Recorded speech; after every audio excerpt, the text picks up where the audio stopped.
አምፖል ተቀየላችሁ ፏፏቴ ሰርቼላችሁ ለምን አታመሰግኑኝም የሚለው የአብይ አህመድ ንግግርም በርካቶች እየተቀባበሉት ነው። የወር ደሞዙ የአምስት ቀን ቀለብ እንኳን ያልሆነለት በድብቅ ወጥቶ የሚለምነው ምስኪኑ የመንግስት ሰራተኛ አንቶኒዮ ጉተሬዝና የባዕድ ሀገር ቲክቶከሮች በውሸት ሪፖርት እርገታችንን ሲያደንቁ የኢትዮጵያ ዶክተሮችና መምህራን ግን ደሞዝ ይጨመር ስላሉ ብቻ ወደ እስር ቤት ይወረወራሉ። ለመሆኑ የኢትዮጵያ ሕዝብ በረሃብና በኑሮ ውድነት እየማቀቀ ባለበት በዚህ ሰዓት ይሄ ሁሉ የፓርክና የአምፖል ውበት ማንን ለመሸወር ነው? የተደበቀው የሕዝብ ቁጣ ወዴት ያመራል? የአብይ አህመድ ንግግርስ መልእክቱ ምንድነው? ዝርዝር ዘገባውን ታዳምጣላችሁ። በኢትዮጵያና በሱዳን ድንበር አቅራቢያ የሚገኘው የብሉ ናይል ቀጠና በከባድ ውጊያ እየተናወጠ ነው። የጀነራል አልቡርሃን ጦር ወደ ስትራቴጂካዊቷ ኩርሙክ ከተማ ለመገስገስ የሚያስችለውን ወሳኝ ቀጠና መቆጣጠሩን አስታውቋል። ይህ ቀጠናም ፈጥኖ ደራሽ ኃይሉ የሱዳን ጦር ከኢትዮጵያም ድጋፍ ያገኝበታል ተብሎ የሚገመተው አካባቢ ነው። ጦርነቱ ወደ ኢትዮጵያ ድንበር እየተቃረበ ነው። ዝርዝር ዘገባውን ትሰማላችሁ። ከሸገር ቲዩብ የሳቱ መረጃዎች ቀጥሎ ይቀርባሉ። ሸገር ቲዩብን ሰብስክራይብ፣ ላይክ፣ ሼር በማድረግ አዳዲስና ወቅታዊ መረጃዎችን አግኙ። ወደ ዝርዝር መረጃዎቹ አለፈን። ሰዎች ከአውሮፓ እየመጡ በእናንተ ሀገር እድገት እየተደነቁ እየተደመሙ እናንተ አላየንም አልሰማንም አትበሉ። የጠቅላይ ሚኒስትር አብይ አህመድ የምስጋና ረሃብ በርካቶችን አነጋግሯል። ጠቅላይ ሚኒስትር አብይ አህመድ በየመድረኩ በሚያደርጓቸው ንግግሮች የሚያሳዩት የመስጋናና የውዳሴ ጥማት በአገሪቱ ውስጥ ብርቱ አነጋጋሪ አጀንዳውን ቀጥሏል። ጠቅላይ ሚኒስትሩ ማይክሮፎን በጨበጡ ቁጥርም በአዲስ አበባና በተለያዩ ክልሎች ስለተገነቡ ፓርኮች፣ ኮሪደር ልማቶች፣ ሎጆችና አምፖሎች ስላቅ በመሰለ ቃናም ህዝቡን ለምን አታመሰግኑኝም እያሉ መውቀሳቸው ከዕለት ተዕለት የኑሮ ጅራፍ ጋር እየተገረፈ ካለው ተራው ህዝብ እውነታ ጋር ፍጹም የተጣረሰ መሆኑ ይታወቃል። በተለይም የውጭ ሀገር መሪዎችና የባዕድ ሀገር የቲክቶክ አንቂዎች የኢትዮጵያን እድገት ሲያደንቁ የአገር ውስጥ ህዝብ ግን ዝምታ መምረጡ ለጠቅላይ ሚኒስትሩ ትልቅ የእግር እሳት የሆነባቸው ይመስላል። መንግስት የተባበሩት መንግስታት ድርጅት ዋና ጸሐፊ አንቶኒዮ ጉተሬዝን ጨምሮ የተለያዩ የውጭ እንግዶች ስለ ኢትዮጵያ እድገት የተናገሩትንም እንደ ትልቅ ድል ቢያቀርቡም በህዝቡ ዘንድ ግን ይህ ምስክርነት የፌዝ ያህል ሆኗል። በቅርቡ ጉተሬዝ ሲናገር ሰምታችኋል።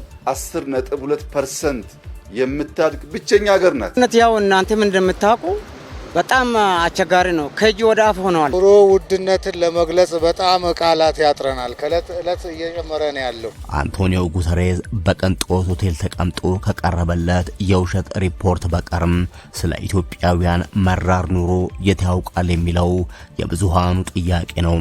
የአፍሪካ ቲክቶከሮች መሪ ከእግዚአብሔር ተሰጥቷቸዋል፣ ምርጫም አያስፈልጋችሁም እያሉ በሚያሞካሹበት ሰዓት በአዲስ አበባ ፒያሳና በተለያዩ አካባቢዎች በኮሪደር ልማት ስም ያለምንም በቂ ካሳና አማራጭ ከቀያቸው የተፈናቀሉ እናቶችና ምስኪን ዜጎች ሜዳ ላይ ወድቀው ይገኛሉ። የባዕድ ሀገር አንቂዎች ውበቱን እንጂ ከጀርባ ያለውን የህዝብ እንባና መፈናቀል እንደማያዩት ዜጎች በመሬት ይገልጻሉ። በአሁኑ ወቅት የሀገሪቱ የኢኮኖሚ ቀውስ ጣሪያ የነካ ሲሆን የመንግስት ሰራተኛው፣ መምህራንና የሕክምና ባለሙያዎች ሳይቀሩ በደሞዝ ማነስ ምክንያት ህይወታቸውን መምራት አቅቷቸዋል። ደሞዛቸው የአንድ ሳምንት ቀን ለመግዛት ያቃታቸው የመንግስት ሰራተኞች ከስራ ሰዓት ውጪ በድብቅ ተጨማሪ ስራዎችን ለመስራት አሊያም ለመለመን መገደዳቸው የአደባባይ ሚስጥር ሆኗል። ሐኪሞችና የጤና ባለሙያዎች ደሞዝ ይጨመር፣ የሥራ አካባቢ ይስተካከል የሚል ጥያቄ ሲያነሱ ከመንግስት የሚሰጣቸው ምላሽ ውይይት ሳይሆን ማሰርና ማዋከም መሆኑ የዲሞክራሲያዊ መብቶች መረገጥን በግልጽ ያሳያል። ህዝቡ ለመንግስት የሚያቀርበው ጥያቄ ቀላል ነው። ሀገሪቱ በፈጣን እድገት ላይ ከሆነችና አሜሪካና አውሮፓ በሰራነው እየቀኑብን ከሆነ ለምንድነው ይሄ እድገት በዜጎች ኪስ ውስጥ የማይታየው? ባለው የገበያ የዋጋ ግሽበት መሰረት በአሁኑ ሰዓት ዝቅተኛው የመንግስት ሰራተኛ ደሞዝ 30 ሺህ ብር ቢገባ እንኳን ለ5 ቀናት የቤተሰብ ወጪን መሸፈን የማይችል ደረጃ ተደርሷል። ይህ በእንዲህ እንዳለም መንግስት በሚሊዮንና በቢሊዮን የሚቆጠር ብር ለፓርኮች፣ ለፏፏቴዎችና ለፎቅ ማሳመሪያዎች ሲያፈስ በደሃ መንደሮች ያለው ህዝብ ግን በረሃብና በበሽታ እየማቀቀ ነው። የጠቅላይ ሚኒስትሩ እኔን አርንቁኝ ባይነት የህዝቡ እንጀራ ስጡኝ ጩኸት ፍጹም መስመር ስቷል። የሀገር መሪ ክብርና ምስጋናን ማግኘት ያለበት በወቀሳ ሳይሆን የህዝቡን መሰረታዊ ፍላጎት ሰላም፣ ምግብ፣ መጠለያና ፍትህ በማሟላት ነው። ህዝቡ ተርቦና ደይቶ ባለበት ሀገር በውጭ ዜጎች ውዳሴ መወጣር የራስን ህዝብ ለምስጋና ንፉግ አድርጎ መውቀስ የገዢውን ብልጽግና ፓርቲ ከእውነታ መራቅ ይበልጥ የሚያጎላ ሆኗል። የፖለቲካና የማህበራዊ ሳይንስ ምሁራን እንደሚሉት የአንድ መሪ ትልቁ ውድቀት የገዛ ህዝቡን የልብ ትርታ ማድመጥ አቅቶት በዙሪያው ባሉ አጫፋሪዎች አጥር ውስጥ ሲታጠር ነው። ጠቅላይ ሚኒስትሩ እኔ ባልኖር አምፖል አታዩም ነበር የሚል ይዘት ያላቸው ንግግሮች ሲያደርጉ ስልጣንን እንደ ህዝብ አገልጋይነት ሳይሆን እንደ ትልቅ ውለታ ሰጪነት እየቆጠሩ መሆኑን ያሳያል። ይህ አይነቱ ባህሪ በስነ ልቦና ትንታኔ ናርሲስቲክ ሊደርሺፕ ወይንም ራሱን ብቻ የማርነቅ አባዜ ተብሎ የሚጠራ ሲሆን መሪው ከራሱ ሐሳብ ውጭ ያለውን ተጨባጭ እውነታ ሙሉ በሙሉ እንዲክድ ያደርገዋል። ታሪክ የሚሰራው በህዝብ ትከሻ ላይ እንጂ በመሪ ፎቶግራፍ ስብስብ አይደለም። ህዝብን በረሃብ እየቀጡ ግንብ ማሳመር የታሪክ ተወቃሽነት እንጂ ምስጋናን አያተርፍም። መንግስት የሀገር ውስጥ ጋዜጠኞችንና ነፃ ሚዲያዎችን በካቴና አስሮ በአንጻሩ የውጭ ሀገር የቲክቶክ አንቂዎችንና የዩቲዩብ ብሎገሮችን በከፍተኛ ወጪ እየጋበዘ አዲስ አበባን እንዲያሳዩ ማድረጉ ሌላው የትንፋሽ ማጠር ማሳያ ነው። የውጭ ሀገር ቲክቶከሮች በዶላር እየተከፈላቸው የሚሰሩት የማስተዋወቅ ስራ በኢትዮጵያ ምድር ያለውን የጦርነት ቀውስ፣ የሰላም እጥረትንና የሰቆቃ ድምፅ ሊሸፍን አልቻለም። ይልቁንም ህዝቡ በእነዚህ የውጭ አንቂዎች ላይ ያለው ጥላቻና ንቀት እየጨመረ መጥቷል። የእኛንም ባሳታዩ በደም ላይ የተገነባውን አስፋልት የምታደንቁ ወዳደሮች በሚል በማህበራዊ ሚዲያ ላይ የሚሰነዝርባቸው ትችት በርክቷል። በአሁኑ ወቅት በመንግስት ሰራተኛውና በተራው ህዝብ ዘንድ ያለው ዝምታም የመፍራት እንጂ የመስማማት አለመሆኑን ብዙዎች ይስማማሉ። አንድን ማህበረሰብ መሰረታዊ መብቶቹን ነፍጎ ሆዱን አስርቦና የኑሮ ዋስትናውን አሳጥቶ አመስግኑኝ ማለት የለከሱትን ቦምብ በእጅ ይዞ እንደ መቀመጥ ይቆጠራል። ዶክተሮች፣ መሐንዲሶችና መምህራን ጥያቄያቸው እስራት ከሆነ ሀገሪቱን ጥለው የመሰደዳቸው ፍጥነት በከፍተኛ ደረጃ እየጨመረ ይሄዳል። ይህም የሀገሪቱን የአገልግሎት ዘርፍ ሙሉ በሙሉ ያሽመደምዳል። የ30 ሺህ ብር ደሞዝ እንኳን ለ5 ቀን በማይበቃበት ሀገር በደሞዝ ማስተካከያ ምትክ አላስፈላጊ ግብሮችን መጫንም ህዝባዊ እምቢተኝነትን ስር የሰደደ የማህበራዊ ዋስትና ማጣትን መውለዱ አይቀሬ ነው። በመጨረሻም የመንግስት ሰራተኛው በድብቅ እየለመነ እናቶች ለልጆቻቸው የሚያበሉትን አጥተው እያለቀሱ ዶክተሩ በደሞዝ ማነስ ስራ እያቆመ ባለበት ሀገር ፏፏቴና አምፖል ብቻውን መፍትሄ ሊሆን አይችልም።